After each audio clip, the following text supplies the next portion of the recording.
so thrilled to announce that after our pilot aired, we decided to pick ourselves up for a second episode. Woo! Woo! Yeah, we deserved it. We're just that good. In fact, we decided to pick ourselves up for an entire season. So buckle up. Obviously, the big news recently for us has been the Oscars. But we're sure you already know all about the amazing nominees, the winners, the losers, the outfits. So, we thought we'd give you a look at some of the movies and individuals who, in our opinion, deserve to be recognized at the Oscars and were greatly overlooked. And to do that, we've brought with us this handy-dandy Loxa hat, in which are 6 lines either from films or said by actors who we think were overlooked. We're each going to draw 3 papers, and the other sibling has to guess what the line we're reading is from. All right, let's get started. Okay. Okay. You wouldn't be here if I didn't pay you. Honey Boy. Yes! Greatly overlooked. Greatly overlooked. All right. Okay.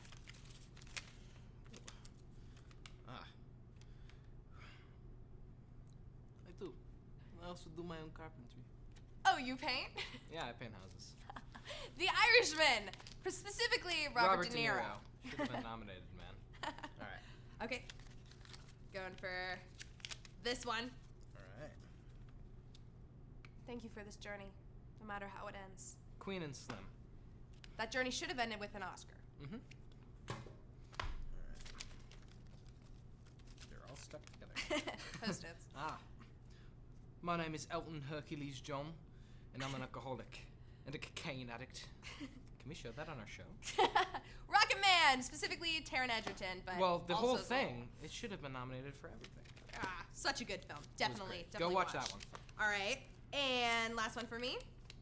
She's dying. Can you be a little more sensitive? The Farewell. That one was awesome. Farewell. It was sad, though. You cry a lot.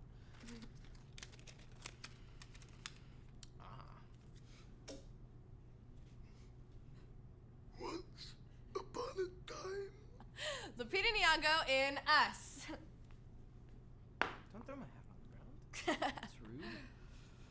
Well, thank you for joining us for our Oscar episode. We hope you had a little bit of fun, and please, go check out these and all the other amazing films that happen to not be included in this year's Oscars. They deserve to be seen. As well as all the amazing Oscar films that were nominated. It was a really great year. Yes. So go watch all of them. And remember to tune in here each week for a new segment of our episode. Next Wednesday, catch a really amazing interview we got to do with Tim Jones, the musical genius behind Thor Ragnarok, Lego Movie 2, and countless other amazing projects.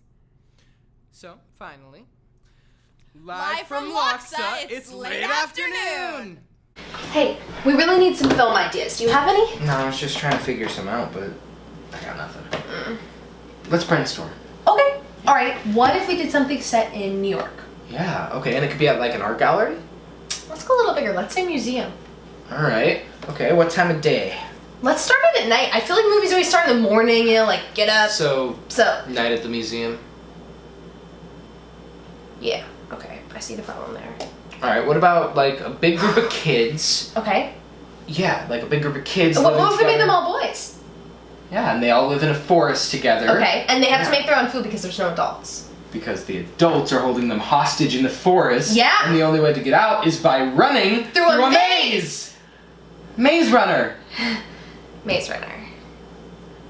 Okay, you know what? Brush it off. We just gotta keep going. Okay, so this is definitely new. Animated. Okay. Everyday objects we use all the time. Yeah, and they could have personalities like Okay. like a dishwasher, a coffee maker, cars, race cars. Cars. So we've gone wrong. Oh, got it. Vampires. Werewolves. Yeah. Let's make it like gang warfare, you know? Yeah, okay, so the vampire is in love with a human, Okay. and the werewolf is in love with the same human. Oh, love triangle. Okay, and for art's sake, let's have it set all at that time of day, like right before night. It's dusky. What is that? It's Twilight. Twilight.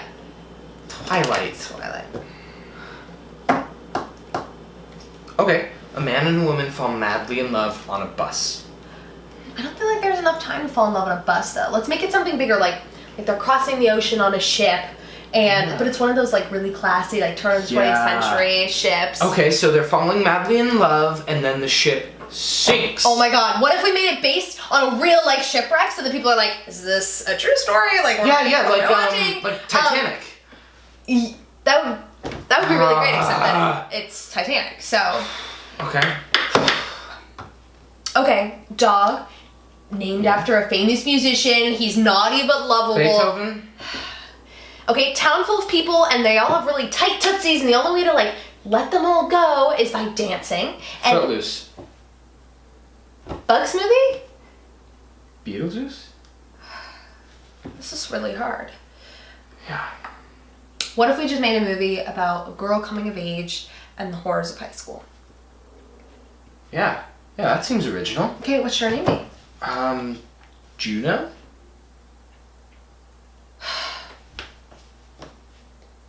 I see the problem. Hi, everybody. So welcome back to Late Afternoon with Claire and Max. We are here with the magnificent Tim Jones. So thank you so much for being with us. We ourselves are so excited to learn from you, but we're also really excited for our viewers to hear from you. As I mentioned, it's kind of our vision for Late Afternoon to showcase and highlight the other side of the camera and behind the scenes. So that being said, he is a musician as well as a music composer. And we just wanted to start things off really general. Could you kind of give us an overview of your industry and your place within it? Sure. Thank you for having me, first of all. And I'm a composer for film and TV, and I am in charge of writing the underscore that goes with a TV show or a film. John Williams is a film composer, so if you think of the music that he writes underneath, it's not so much, it's not at all the sound effects or anything that you would hear. It's really specifically the music. Right. And a lot of the time, the songs are something different. They'll be picked by somebody, a music supervisor, Okay. and so I'm just in charge of doing the scoring. Although sometimes I'll do songs if they ask me to, or incorporate them into the score. But they really just come to me to bring the music part of the story, and that's really my job, is to tell the story with music, and just try to serve the filmmaker's vision as best I can by working underneath the film to support it, and occasionally you come up above, like when Indiana Jones is Right. swinging across the river. That's what I do. Thank you. That was perfect. Yeah. That was really good. So, what's your relationship with other like post-production industry professionals, like the editor or the sound mixer? Well, it kind of depends on whether you're. In some ways, it depends on whether you're working in TV or in film. In TV, my relationship with the editor was really close, because they were putting a lot of music into the episodes, and so I did a TV show called Chuck that was on NBC for about 5 years, and my process with them was, as we got further into the series, they would take music from previous episodes and put it into the new episodes. Oh. So they got really happy with what was there, and so I didn't need to redo it. And cool. it actually gave me more time to do new music for the new episodes, which is pretty cool. In a film, it's different. The film editor will put music into the film, but you're not using music from a previous film that Right. you did with them, so it'll be music from other films that they use as what's called a temp. And it gives the director and producers and everybody an idea of what the movie will feel like when you get music in there. And there's a whole nother thing about music temps that we can talk about later. But the sound designers and the music mixers, really it's a question of trying to stay out of their way. On some of the films that I've worked on, I worked with a composer named Mark Mothersbaugh, and we've done some films together, Thor Ragnarok and Lego Movie 2. We did a movie that I think 3 people saw called Holmes and Watson with. We saw with that. Okay, you and the other 2 then. Great. Well, I thought Go it was watch really, it. I thought it was really funny, but anyway, so I wanted to go back to Lego because there was so much going on in those films, and the sound effects are just bananas. I mean, it's all over the place. It's huge. Thor as well, but especially Lego. We had to really make the music fit into where it needed to fit, and so sometimes that meant stripping pieces of the music out so that it can fit into the other sound effects, because if I try to go toe-to-toe with the sound effects guy, I will lose 100% of the time. So, like, I've tried it. But. Yeah, I tried it. It's a losing battle. So a lot of times when there's a big explosion and I know it's coming, I'll stop before the explosion happens, and then I'll keep going. Because if I put something under the explosion, no one will ever hear it, and it doesn't help the movie. It's cluttering the sonic space, you know. So music has a very specific role. I mean, its role is emotional. Its role is, you know, it can really push things along. It can help things, make things more clear. Like, you know, for editing, if you need to call back to something that happened before, maybe you have a similar theme. You know, when you hear Darth Vader's theme, you know he's around, you know he's coming, you know.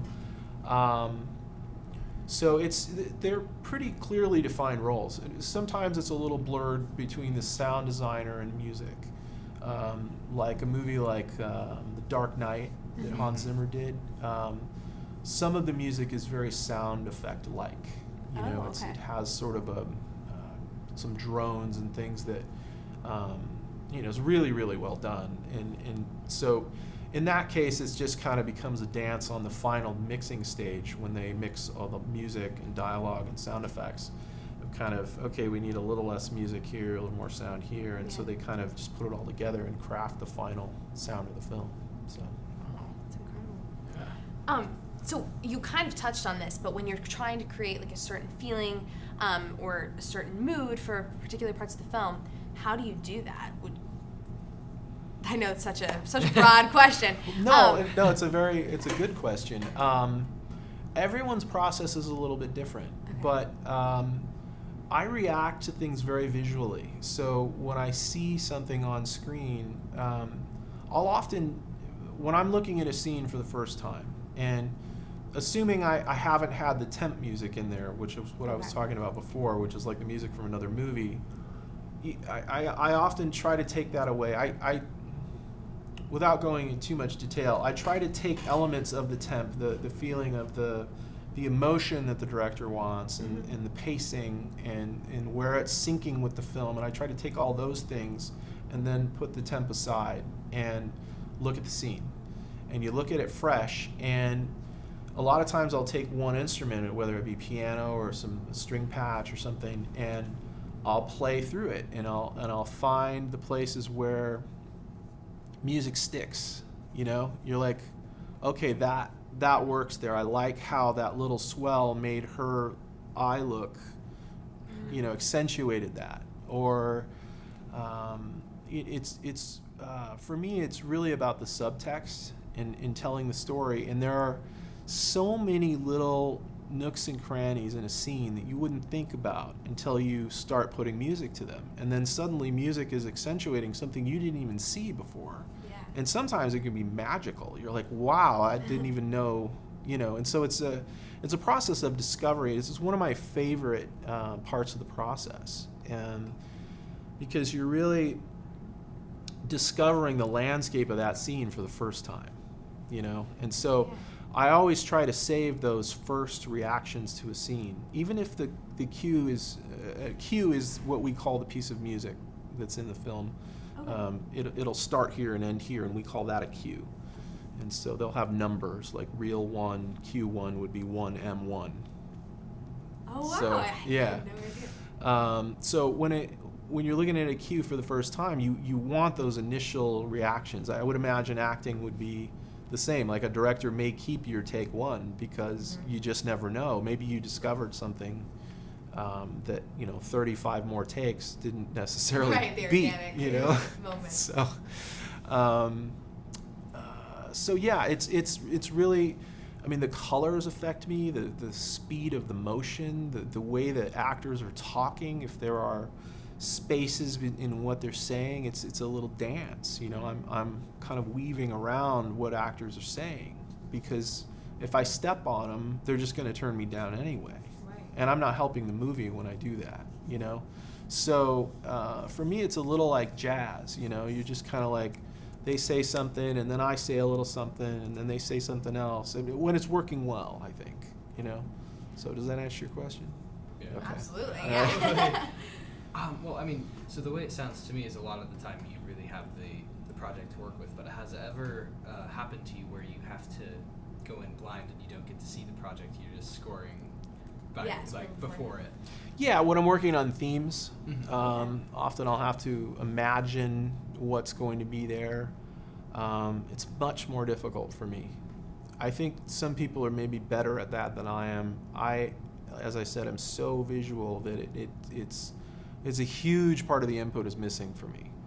And so, yeah, at that point, you're just writing music, you know, and imagining what the emotion's supposed to be.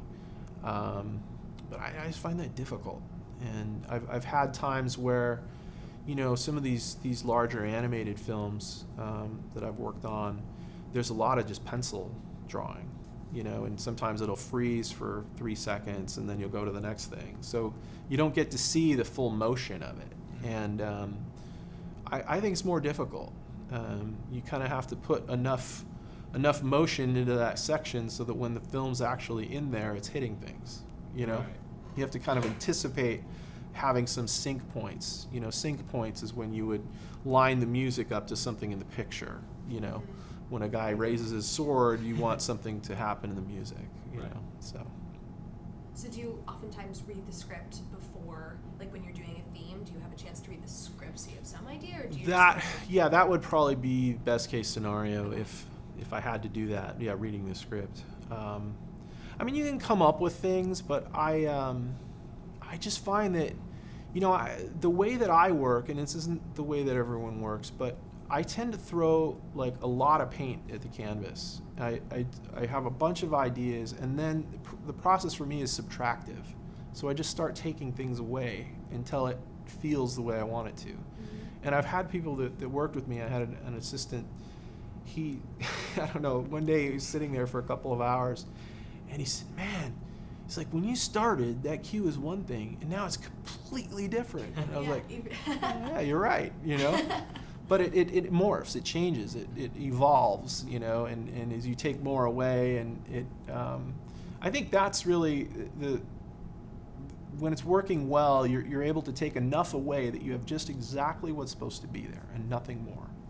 And I also really love it when, you know, that first pass of a cue, a lot of times there's a lot of emotion in it, there's a lot of, it's just like a lightning strike, you know, it's just got a lot of energy in it. And so when I feel like a cue is just barely holding together, like it's just about to come flying apart, I love that, you know, because there's just so much energy in it, you know, it doesn't feel blocky and like it's got some inspiration in it, which I absolutely love that. When you can capture some of that chaos and keep it from flying apart, but it's just got a certain amount of energy that maybe I wouldn't have thought of before I started, but I got in there and something happened and you built on it and it just became its own thing. Does that make sense?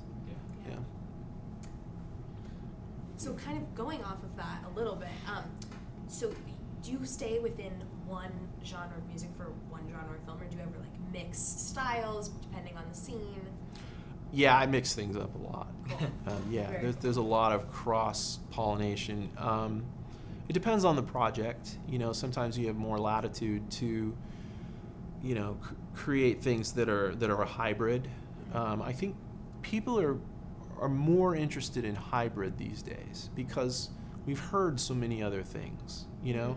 And that's not to say that there aren't projects that, you know, specifically need if you're doing a, you know, Jane Eyre or something, and it needs to be kind of a typical orchestra, you know, then it's all about the beauty of the melody and the orchestration and the writing, you know, that's the craft.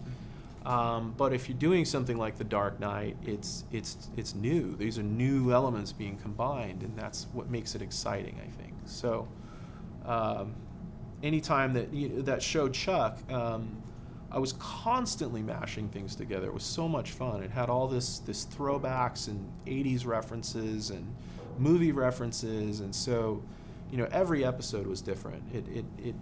every episode honestly has its own fingerprint. And that was fun. You don't get to do that very much in television because it's got a very specific sound that needs to happen every week, and it needs to be a steady thing, and people go, I know that sound, But so yeah, I'm sorry, I forgot the question. Oh no, you completely answered it. You do mix things up, which I'm Okay. sure it Yeah, seems yeah. like that's all the time. That's part of it. Yeah. Creative. Yeah. How'd you get your start? And do you have like any advice for kids out there wanting to become a composer and a musician? Well, it was, I'm sure every composer that you would talk to has a different story, but, I grew up on a ranch about 3 miles from the Mexican border, near Yuma, Arizona. My stepdad was a farmer, and he had about 5,000 acres. It was I used to work in the summertime driving farm machinery, and I would take my money and buy synthesizers. So, That's the perfect story. Oh my gosh. So I eventually ended up at UCSD in San Diego, and I was a music major. I was actually an electrical engineering and music major until I realized very quickly that music was really what I was supposed to be doing, because electrical engineering was very difficult for me. So I then transferred to the Berklee College of Music in Boston because they had a film scoring program. You could get finish your bachelor's degree with a major in film scoring, which is what I did. And it was a fantastic program. They taught me a lot about the technical aspects of being a film composer. There's a lot to know, because you have to sync things up, and you have to have a lot of references in your head too, I think. You have to know other films, and how they handled it, and how would I handle it, and just the technical aspects of it can take some time, and it's hugely computer based now. It used to be you could get away with a piece of paper and a pencil. John Williams doesn't use a computer at all. He writes everything down on paper with a pencil at his piano, and it's all there, every note. But he is an anomaly, and I think that he is an era it's a bygone era. We've lost a lot of the golden era composers, Miklos Rocha and Franz Waxman, who did The Bride of Frankenstein, and they're some of my favorites. Anyway, so there's a lot to know with the computers, and a lot to know with, I have to do audio engineering every day. I have a large mixing board, and, I have to deal with all of that side of it too, which can be a real headache. But, you're kind of in a lot of cases on smaller projects, you're like a one-man shop. You write it on your computer. I play a bunch of instruments, so I'll usually add stuff on top of it, and then record it and mix it and send it. On the bigger films, with Thor, when I was working with Mark Mothersbaugh, we recorded in London. So we wrote the score here in LA, and the cues that Mark asked me to do, and then it would get orchestrated and sent to London and recorded by the players there, who are fantastic. I think Holmes and Watson was also done in London.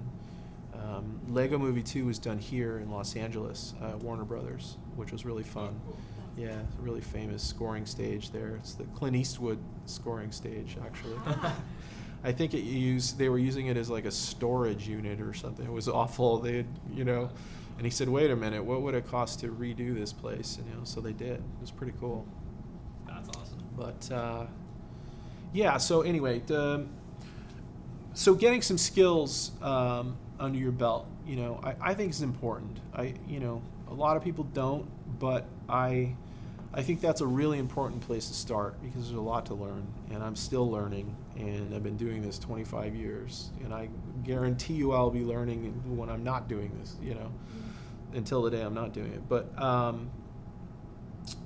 the next thing is to kind of try to work on your sound, your identity a little bit. You have to think about, how would I do this? And it's not the same thing to just do it like you think Hans Zimmer would do it, or Thomas Newman would do it. And it's you have to start thinking for yourself, and you have to come up with a way to say, this is why you should have me do your film, because I could do it in a unique way that someone else wouldn't. And there are a lot of people who are very good at this, and so it's extremely competitive. I think that and this is probably true of any job in the film industry, you can't give up, and you have to be pretty unstoppable, and it's going to be hard. It's going to be real hard, but really hard. But the point is that you don't, you have to just keep moving, because if you have a belief that this is what you want to do, you have a belief that this is something that you have something to say, there are jobs, there are people working, there are thousands of people writing music every day for a living, so it is possible. It's not easy, but like anything else, like acting, it's certainly possible. It takes luck, a lot of luck, and it takes being prepared when you get the call. So I've had some times on some pretty big movies where you're sitting there and you're looking at a blank, no music on the scene, and you're just going,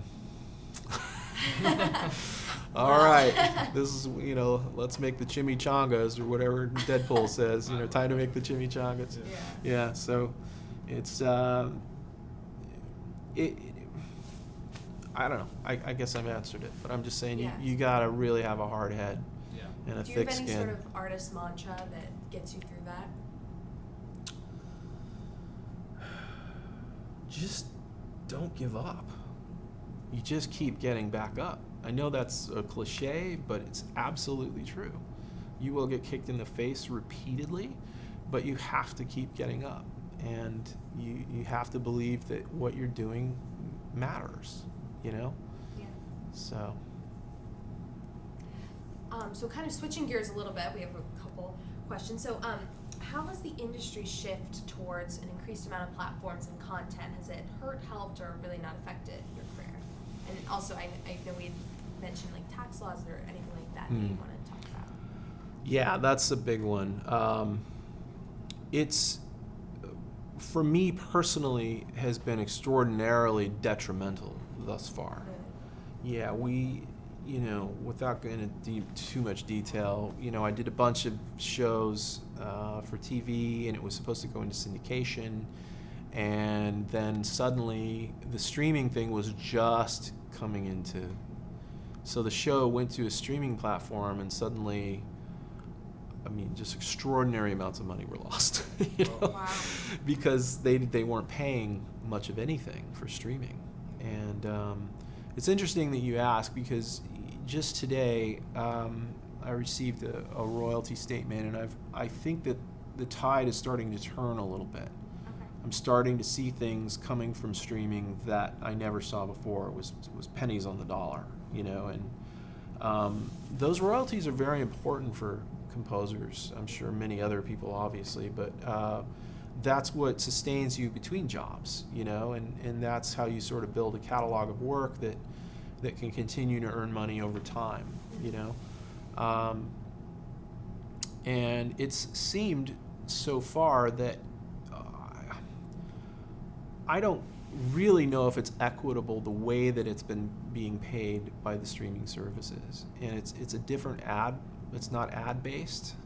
Although I just saw yesterday that NBC is doubling down on ad-based streaming, which could be really good for artists and for creatives, because I just, and don't get me wrong, I have no interest in getting blackballed by the streaming services, but you just want to make sure that people are paying for the content that they're using, and you don't want a Gilligan's Island situation where there's just no back end, and those people, have a really hard time in life, They didn't get their royalties or something like that. It was before they started paying royalties, I think. Oh, wow. Yeah. Anyway, I should know the story better, but in any case, it is changing. It's changing rapidly. It changed before the laws could even catch up. It's like almost like the laws never did catch up.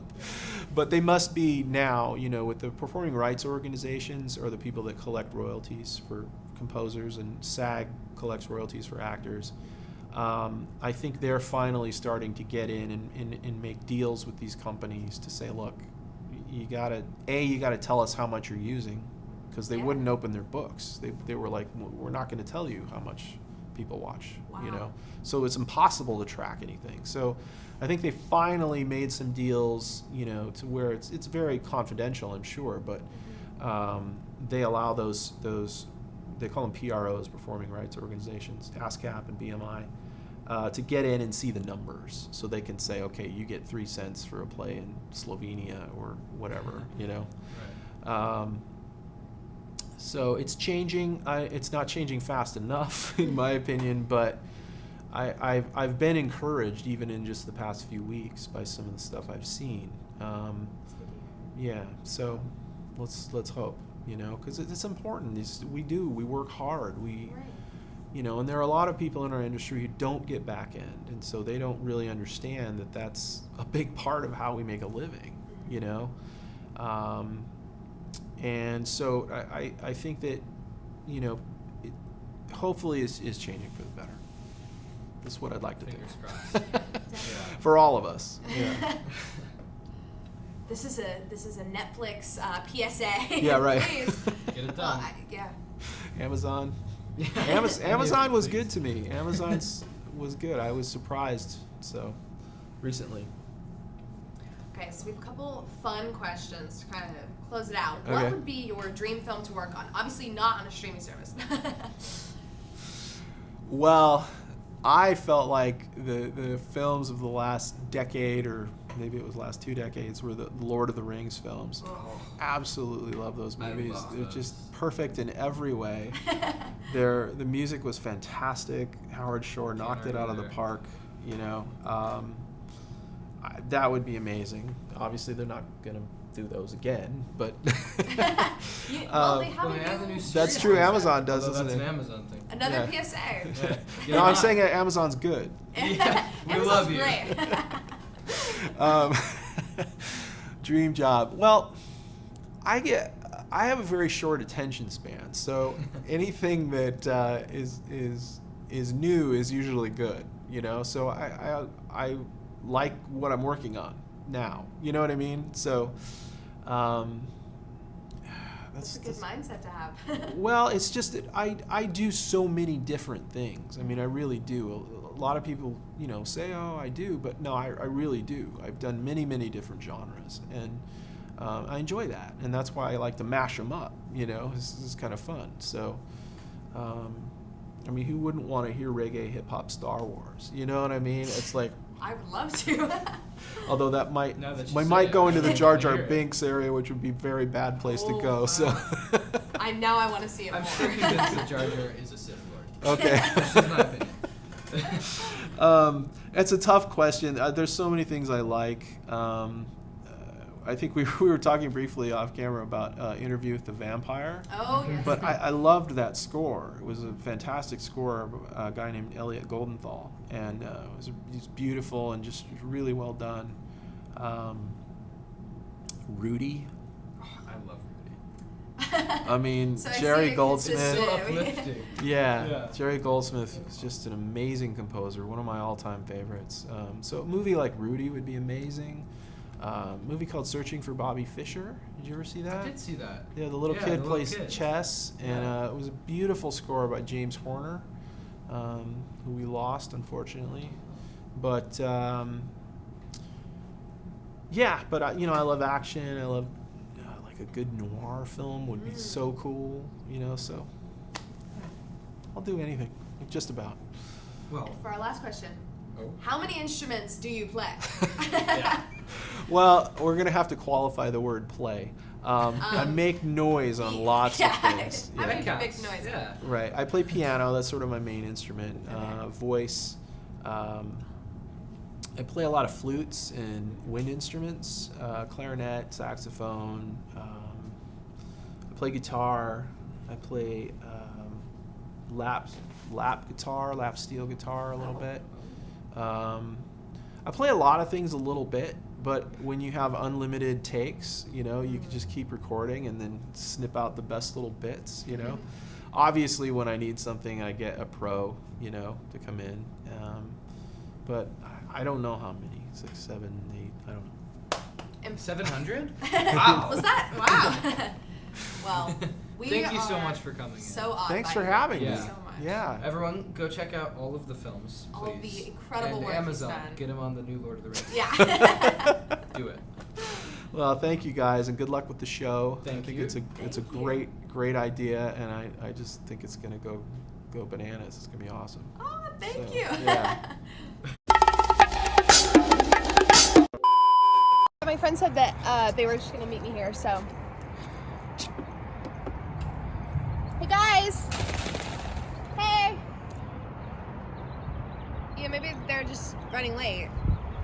Apocalypse time's kind of got everybody like off, you know, so they'll be here. Oh, but maybe I'm at the wrong gate. Let's see. Hey guys? Guys? What do you see? Sir? Don't worry, they'll be here. We're like really close, you know.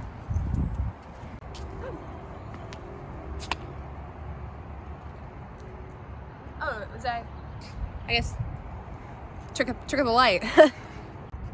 It's looking pretty busy out here. I think I'm gonna take caution. Don't want to get hit.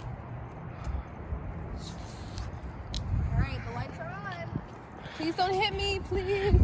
Oh my God, there's so many people. Oh my God. I didn't think we were gonna make it. Wow. Wait, there's a busy day. Nice guy. It's my good friend. James.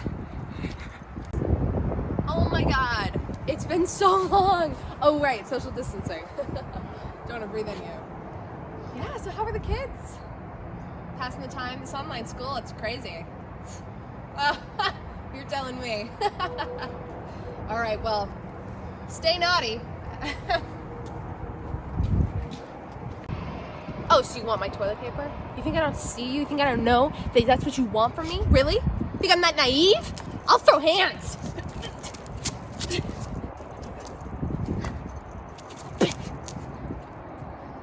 Last time you come for my bathroom paper. I'm the king of the world! Yes! Yum. Sustenance. I've been living off of toilet paper. Let's hope these are edible. Nature. All about that nature life.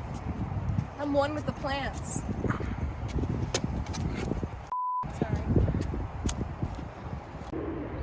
Yeah, you know, it's been pretty rough, been pretty lonely. I just want a friend. I just want someone to hold my hand at night, you know? I understand. I really do. I know where you're coming from with all that. I mean, I've been through it myself. You know, in the great, the oil pandemic of 85. Almost all Volkswagens we just pooped out. Oh my God, I had no idea. That's awful. You know, but it's nice to know someone understands where I'm coming from, you know? You know I do. You know I do. Stay strong. Wash your hands. Thank you.